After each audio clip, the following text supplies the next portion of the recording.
Mobil listrik adalah mobil yang digerakkan oleh energi listrik yang disimpan dalam baterai atau tempat penyimpanan energi lainnya.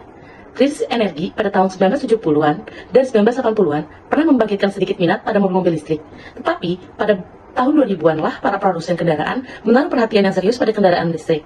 Hal ini disebabkan karena harga minyak yang melambung tinggi pada tahun 2000-an serta banyak masyarakat dunia yang sudah sadar akan buruknya dampak emisi gas buruk rumah kaca.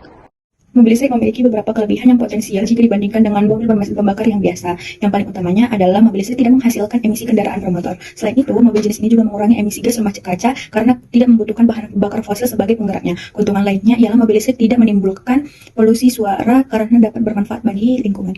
Meskipun mobil listrik memiliki beberapa keuntungan potensial seperti yang telah disebutkan sebelumnya, tapi penggunaan mobil listrik secara luas memiliki banyak hambatan dan kekurangan. Pada kecepatan rendah, mobil listrik menghasilkan kebisingan yang jauh lebih rendah dibandingkan mobil-mobil pada umumnya menggunakan mesin pembakaran dalam.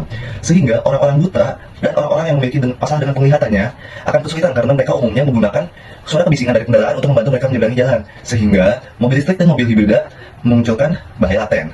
Berbicara mobil listrik, tentu saja tidak lepas dari baterai yang digunakan pada mobil listrik. Sebuah baterai pada mobil listrik sangatlah vital fungsinya. Pada umumnya, baterai yang digunakan mobil listrik adalah yang berjenis lithium-ion.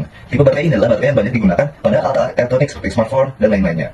Listrik yang digunakan untuk mengisi baterai mobil listrik dihasilkan dari banyak sumber. Di antaranya adalah batu bara, hidroelektrostatis, nuklir atau tenaga lainnya. Sumber energi terbarukan seperti PLTS, pembangkit listrik tenaga surya, mikrohidro, dan tenaga arus laut juga dapat digunakan. Limbah baterai sebagai komponen utama kendaraan listrik dapat menjadi penyebab pencemaran lingkungan serius apabila tidak dikelola dengan baik.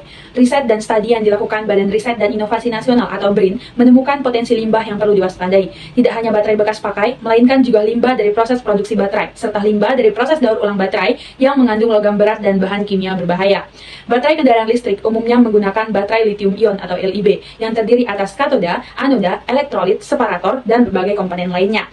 Beberapa bahan yang digunakan dalam LIB seperti logam berat dan elektrolit dapat menimbulkan ancaman bagi ekosistem dan kesehatan manusia. Lantas, apakah mobil listrik ramah lingkungan? Menurut pengamat otomotif sekaligus akademisi di Institut Teknologi Bandung, ITB, Yanes Pasaribu, Selasa 13 September 2022, mobil listrik sebenarnya tidak sepenuhnya ramah lingkungan, sebab listriknya itu dari PLN, yang kurang lebih 35% pakai energi fosil seperti solar dan batu bara. Jadi sebenarnya tidak go green juga. Meski demikian, menurut Yanes, jika dibandingkan apple to apple antara mobil bensin dan mobil listrik, tetap lebih ramah lingkungan mobil listrik. Sebab meski bermasalah dengan pengisian dayanya, namun kendaraan tersebut tak menghasilkan gas buang.